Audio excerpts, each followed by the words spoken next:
California, Ms. Waters, for 5 minutes, without objection. Thank you, Mr. Speaker. I rise today to discuss the irresponsibility of the Republican Party in holding hostage the full faith and credit of the United States, as hundreds of thousands of federal workers go without pay, as home buying slows to an eventual halt, and as federal agencies remain unable to complete the important work of implementing the Wall Street Reform Act. Republicans are threatening another crisis that could have significant impacts on our financial markets and the economic security of all Americans. They do this in pursuit of an ideological agenda. The result is continued instability and uncertainty for our economy and fragile recovery. We should not default on our obligations. The ramifications of doing so would be serious. The underpinnings of the entire financial system could be affected, with the possibility of triggering a financial crisis remnants of the days following the failure of Lehman Brothers, only this time it would be far worse.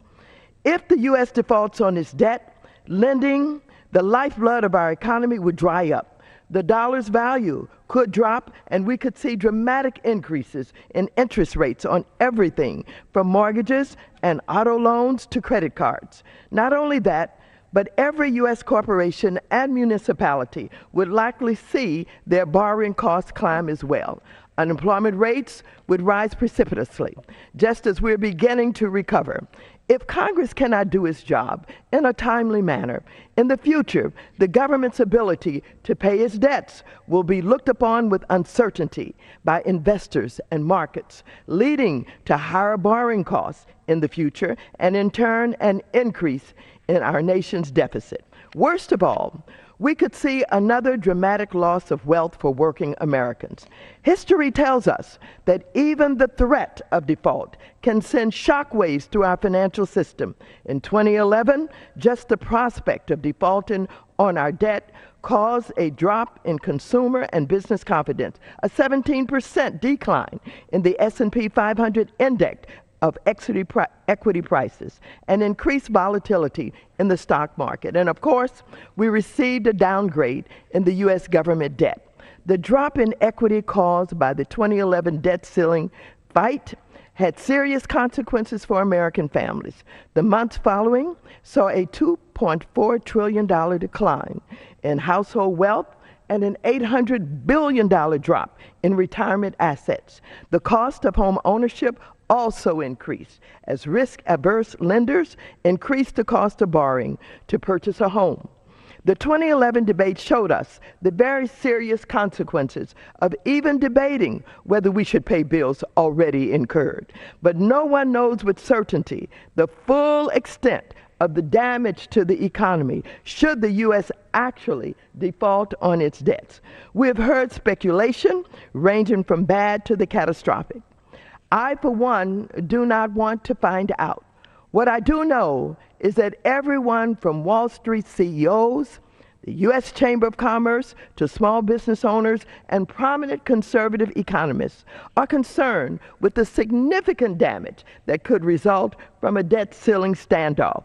Warren Buffett, Ben Bernanke, Hank Paulson, and the heads of the nation's largest financial institutions have been outspoken about the need to end this hostage crisis now. Mr. Speaker, the American people have been through enough. We remain in the midst of a government shutdown with no end in sight. It is hurting real people and damaging our economic recovery. At this tenuous time, defaulting on our nation's debt could create the perfect storm that may roil financial markets and undermine the credibility of the United States. But most importantly, it could be devastating for American families who are already suffering in the aftermath of a major recession, foreclosure crisis, and now a government shutdown.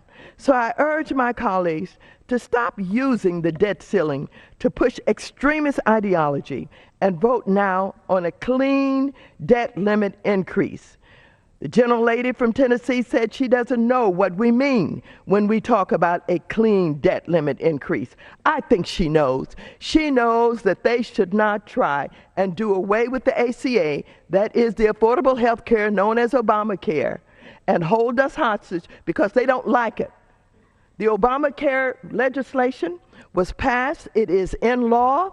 He was absolutely supported by the citizens of this country when they voted the president to be reelected once again. The Supreme Court supported it.